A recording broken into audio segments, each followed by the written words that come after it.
Computer network सीखने की series के 21st वीडियो में आज हम लिंक स्टेट राउटिंग को एक एग्जाम्पल के थ्रू समझेंगे।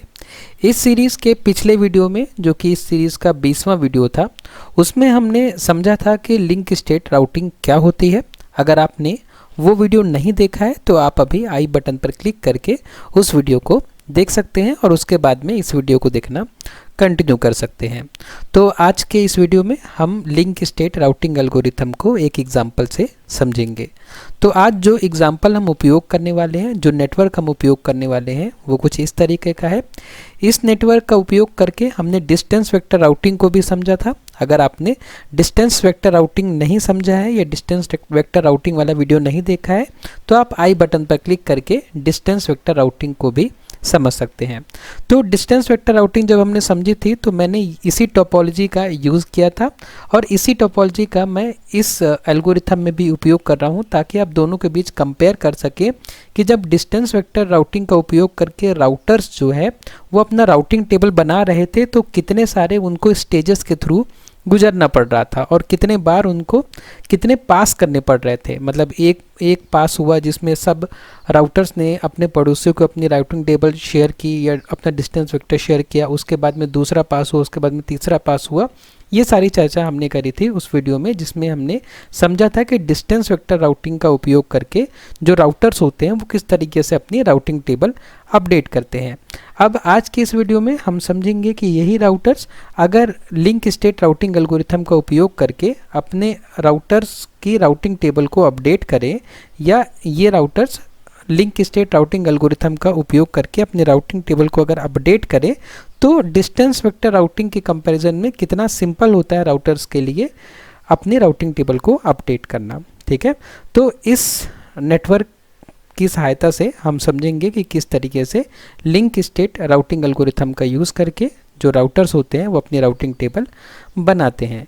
जैसे यहाँ पे ये 4 राउटर्स हैं और इन चारों की राउटिंग टेबल फ़िलहाल खाली है। ठीक है, राउटिंग टेबल में ये एंट्रीज होती हैं जिसमें पहला कॉलम बताता है डेस्टिनेशन, उसके बाद में नेक्स्ट हॉप, उसके बाद में कॉस्ट।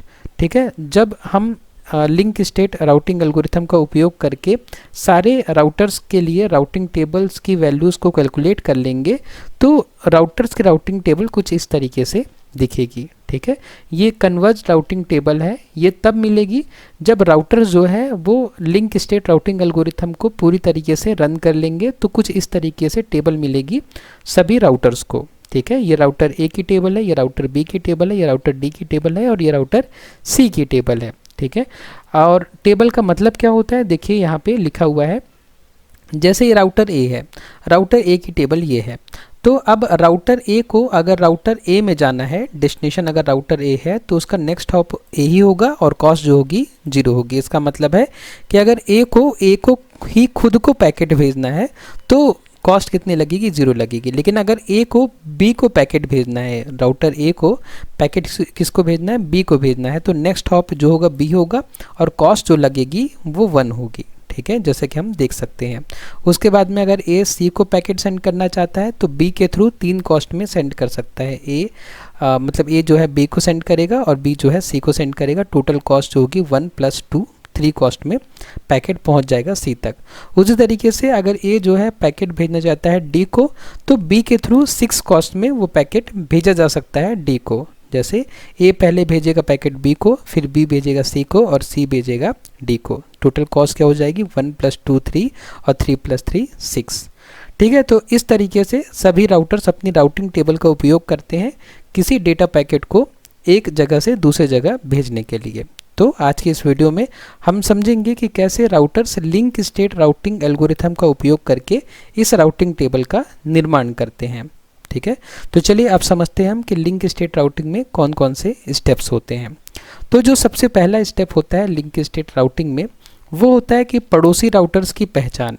तो सबसे पहला जो काम होता है राउटर्स का, अब जैसे राउटर ए है, राउटर ए को पता ही नहीं है कि उसके पड़ोस में कौन कौन से राउटर्स हैं, तो वो क्या करेगा, राउटर ए क्या करेगा, उसके जितने भी पोर्ट्स हैं, ठीक है, उन पोर्ट्स के थ्रू जो भी कनेक्टेड है उस राउटर से तो उनको एक हेलो मैसेज भेजेगा। ठीक है, जैसे ए जो है हेलो मैसेज किसको भेजेगा, इस लिंक में और इस लिंक में हेलो मैसेज भेजेगा। तो ये हेलो मैसेज रिसीव करेगा राउटर सी और इधर भेजा गया हेलो मैसेज रिसीव करेगा राउटर बी। अब राउटर बी और राउटर सी जो है रिप्लाई मैसेज भेजेंगे किसको, ए को। तो ए समझ जाएगा कि इस तरफ जो है सी है और इस तरफ बी है।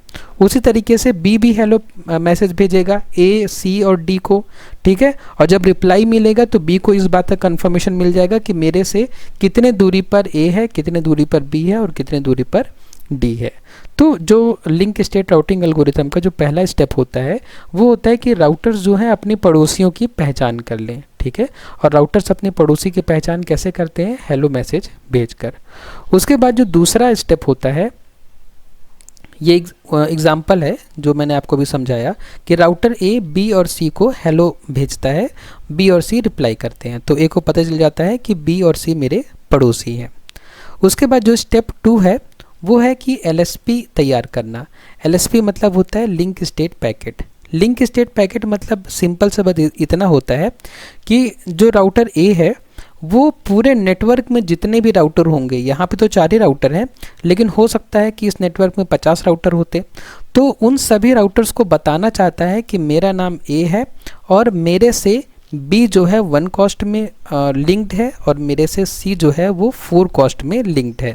तो इस इंफॉर्मेशन को वो एक पैकेट में रखता है जिसको हम बोलते हैं LSP पैकेट, या ठीक है, लिंक स्टेट पैकेट।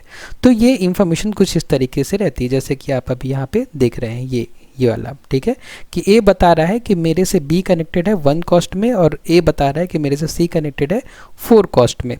तो ये पैकेट जो है पूरे नेटवर्क में ट्रेवल करेगा और बाकी लोग देख के समझ जाएंगे कि अच्छा ए नाम का राउटर है, उससे ये दोनों राउटर कनेक्टेड है, ठीक है। तो जिस तरीके से ए अपना LSP बनाएगा उसी तरीके से बाकी राउटर्स भी अपने LSP बनाएंगे। यहाँ पे इस टेबल में सभी राउटर्स का LSP दिया हुआ है, ठीक है। ए का LSP ये है, बी का LSP ये है, सी का ये और डी का ये, ठीक है। तो सभी राउटर्स ने क्या कर लिया, अपना LSP बना लिया। LSP बनाने का पर्पस बस इतना ही है कि हर राउटर नेटवर्क में बताना चाह रहा है कि मैं कौन हूँ और मेरे से कौन कौन कनेक्टेड है, ठीक है। तो ये LSP जो है स्टेप 3 में फ्लड किया जाएगा। तो स्टेप 3 क्या होता है, LSP का फ्लडिंग। फ्लडिंग मतलब होता है, फ्लड मतलब होता है बाढ़ लाना। तो बाढ़ मतलब क्या हुआ कि ए ने अपना LSP बनाया और उसको नेटवर्क में भेज दिया, ठीक है, जहाँ जहाँ भेज सकता है। तो ए कहाँ भेज सकता है, सी को और बी को। तो सी और बी का फ़र्ज क्या बनेगा कि ये एक LSP पैकेट है, तो सी और बी भी उसको आगे फॉरवर्ड कर देंगे डी की तरफ, ठीक है। फिर डी से भी अगर कोई राउटर आगे कनेक्टेड होता तो वो भी डी भी उनको आगे फॉरवर्ड कर देता उस LSP को, सी भी आगे फॉरवर्ड कर देता। मतलब जब भी कोई राउटर देखता है कि ये एक LSP पैकेट है तो उस पैकेट को वो आगे फॉरवर्ड करते रहता है या फ्लड करते जाता है।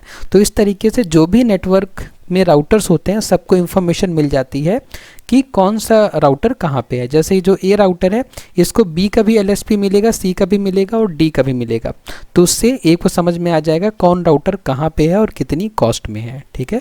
तो वही हमारा चौथा स्टेप है। जो 4th स्टेप है उसमें क्या होगा कि हर राउटर प्राप्त जानकारी से एक ग्राफ बनाता है। तो सभी राउटर्स के पास सभी राउटर्स का LSP आ गया, तो उससे सभी राउटर्स को पूरे नेटवर्क की नॉलेज हो गई। अब सभी राउटर्स को पता है कि कौन राउटर कहाँ पे है, ठीक है। तो अब जब एक राउटर को पूरे नेटवर्क की नॉलेज हो गई तो अब हर राउटर क्या करेगा, सभी राउटर क्या करेंगे, डाइक्स्ट्रा एल्गोरिथम का यूज़ करेंगे, डाइक्स्ट्रा एल्गोरिथम का यूज़ करेंगे और डाइक्स्ट्रा एल्गोरिथम का उपयोग करके शॉर्टेस्ट पाथ फाइंड करेंगे कि मेरे से बी तक पहुंचने का शॉर्टेस्ट पाथ क्या है, मेरे से सी तक पहुंचने का शॉर्टेस्ट पाथ क्या है, मेरे से डी तक पहुंचने का शॉर्टेस्ट पाथ क्या है। Single source shortest path find करने की कोशिश करेंगे कि ए फाइंड करेगा कि मेरे से मैं कैसे बाकी राउटर्स तक मिनिमम डिस्टेंस में पहुंच सकता हूं, वैसे ही बी फाइंड करेगा, वैसे ही सी पॉइंट फाइंड करेगा, वैसे ही डी फाइंड करेगा, ठीक है। सारे राउटर्स जो हैं वो अपना अपना शॉर्टेस्ट पाथ फाइंड करेंगे कि मुझे अगर किसी राउटर तक पहुंचना है तो उसका शॉर्टेस्ट पाथ क्या है, और उसको फाइंड करने के लिए सभी राउटर्स क्या यूज़ करेंगे, डाइक्स्ट्रा एल्गोरिथम यूज़ करेंगे, ठीक है। तो अब इस वीडियो में अब हम समझते हैं कि कैसे जो है डिफरेंट राउटर्स डाइक्स्ट्रा एल्गोरिथम का उपयोग करके शॉर्टेस्ट पाथ फाइंड करते हैं। तो चलिए मैं आपको बताता हूँ इस एग्जांपल में।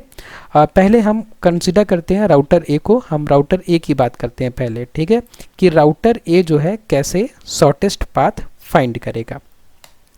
तो देखिए यहाँ पे इस टेबल में यहाँ पे लिखा हुआ है सोर्स और यहाँ पे क्या लिखा हुआ है, डेस्टिनेशन।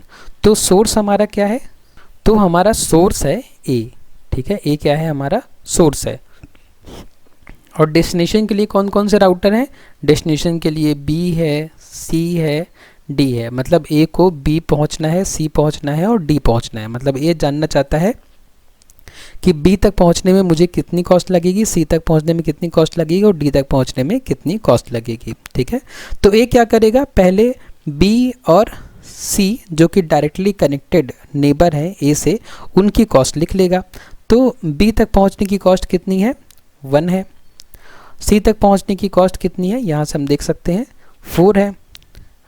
और डी तक पहुंचने की कॉस्ट कितनी है, ए जो है डी तक नहीं पहुंच सकता डायरेक्टली, तो डी तक पहुंचने की कॉस्ट है इन्फिनिटी, क्योंकि ए को पता ही नहीं है कि डी तक पहुंचने का रास्ता कहाँ से है। तो अब इन तीनों में से, ये बी, सी और डी में से सबसे छोटा या सबसे पास कौन है, ठीक है, सबसे नियरेस्ट कौन है, तो सबसे नियरेस्ट है बी। तो बी सबसे नियरेस्ट है, तो हम इसको लॉक कर देंगे, ये बी को हमने लॉक कर दिया। अब ए जो है वो बी तक पहुंच सकता है कितनी कॉस्ट में, 1 कॉस्ट में, ठीक है। तो यहाँ से हमें पता चल रहा है कि ए जो है बी तक पहुंच सकता है 1 कॉस्ट में, ठीक है। अब जब बी तक 1 कॉस्ट में पहुंच सकता है, तो बी तक पहुंचने के बाद बी से कहाँ जा सकता है, बी से सी जाया जा सकता है और बी से डी जाया जा सकता है। तो अगर ए जो है बी से सी जाता है तो उसे कितनी कॉस्ट लगेगी, अगर ए जो है वो बी से सी जाता है तो उसे कितनी कॉस्ट लगेगी। तो देखिए ए को बी तक पहुंचने में 1 कॉस्ट लग रही है और बी को सी तक पहुंचने में 2 कॉस्ट लग रही है। तो ए जो है सी तक पहुंच सकता है कितनी कॉस्ट में, 3 कॉस्ट में। और फिलहाल जो यहाँ पे बना हुआ है वो ये बना हुआ है कि ए सी तक पहुंच सकता है 4 कॉस्ट में, जो कि अभी हमने अगर ए जो है बी के थ्रू जाता तो कम डिस्टेंस में पहुंच सकता है। तो इसका मतलब कि हम इस रूट को अपडेट कर देंगे, ठीक है, और ये रूट वैसे ही रहेगा, ठीक है। इसको हमने अपडेट कर दिया, क्यों, क्योंकि हमें एक छोटा रास्ता मिल गया है। पहले ए जो है सी तक पहुंच रहा था 4 डिस्टेंस में, अगर बी के थ्रू जाएगा तो जो ए है वो 3 डिस्टेंस में सी तक पहुंच सकता है, ठीक है। उसके बाद ए जो है क्या बी का उपयोग करके डी तक पहुंच सकता है, तो हाँ, ए जो है बी का उपयोग करके डी तक पहुंच सकता है। तो ए जो है वो डी तक पहुंच रहा था अभी इनफाइनाइट कॉस्ट में, लेकिन अगर ए बी का उपयोग करके डी तक पहुंचना चाहता है तो वो पहुंच सकता है। ए जो है बी तक पहुंचने के लिए 1 कॉस्ट ले रहा है और बी जो है डी तक पहुंचने के लिए 7 कॉस्ट ले रहा है, ठीक है। तो ए जो है डी तक पहुंच सकता है 8 कॉस्ट में, 1 + 7 8 कॉस्ट में पहुंच सकता है, जो कि इन्फिनिटी से कम है, ठीक है, इन्फिनिटी से कम है, ओके। तो इस तरीके से हमें ये तीनों डेस्टिनेशन का एक अपडेटेड रूट मिल गया। अब इन तीनों में से जो कि लॉक हो गया है बी वाला, सी और डी में से मिनिमम कौन है, तो सी मिनिमम है, तो सी को अब हम लॉक कर देंगे। इसका मतलब ये हुआ कि ए जो है वो बी तक 1 डिस्टेंस में पहुंच सकता है और ए जो है सी तक 3 डिस्टेंस में पहुंच सकता है, ठीक है।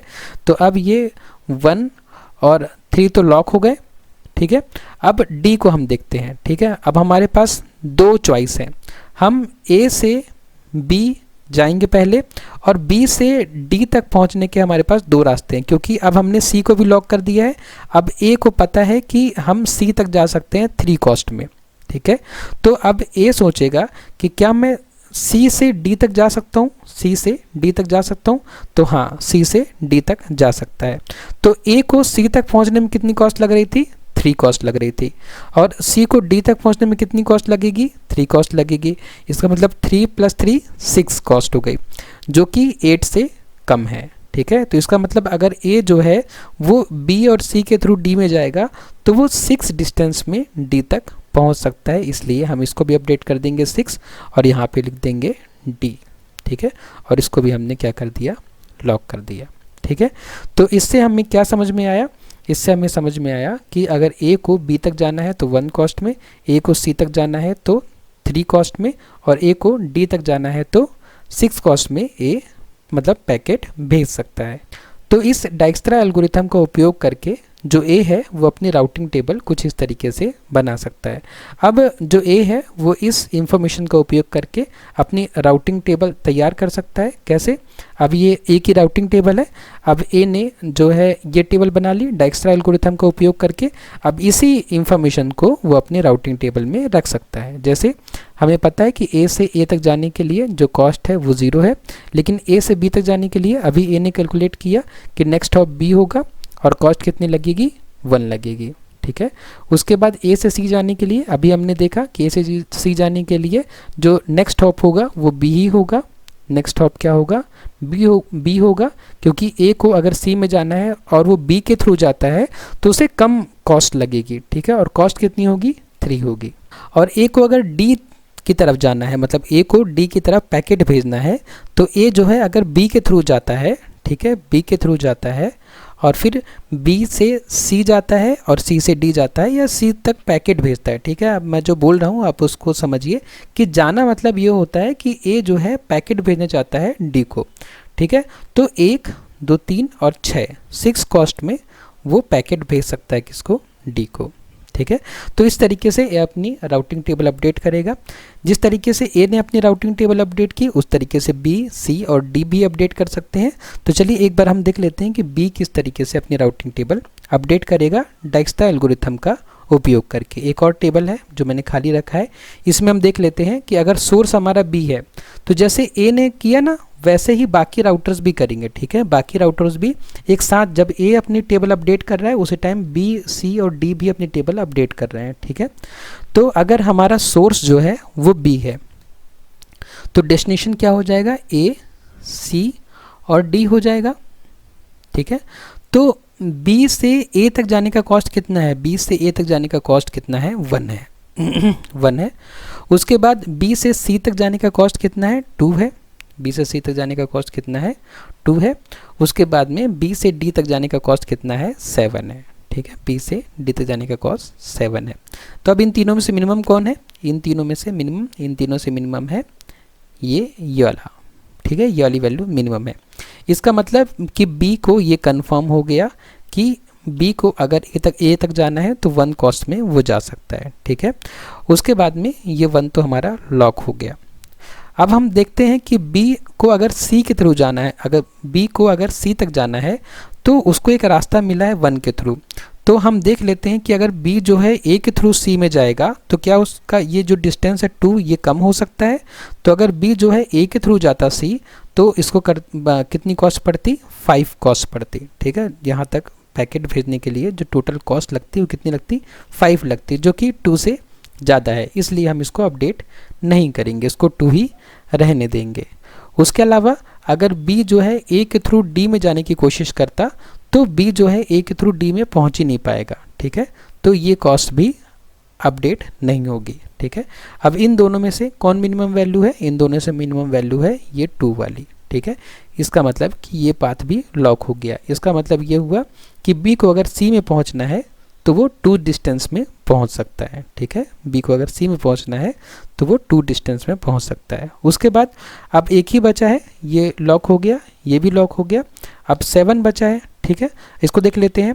अब बी जो है ए को पहचानने लग गया है, बी जो है सी को पहचानने लग गया। ठीक है, क्योंकि दोनों रूट लॉक हो गए हैं। अब बी चेक करेगा कि अगर मैं सी के थ्रू डी पे जाता हूँ तो क्या मुझे कुछ कॉस्ट कम पड़ेगी। तो बी से सी की कॉस्ट है 2 जो कि बी यहाँ से पता कर लेगा, और सी से डी की कॉस्ट है 3 जो कि बी को नेटवर्क की नॉलेज होने के कारण पता है। तो 2 + 3 कितना हुआ, 5 हुआ।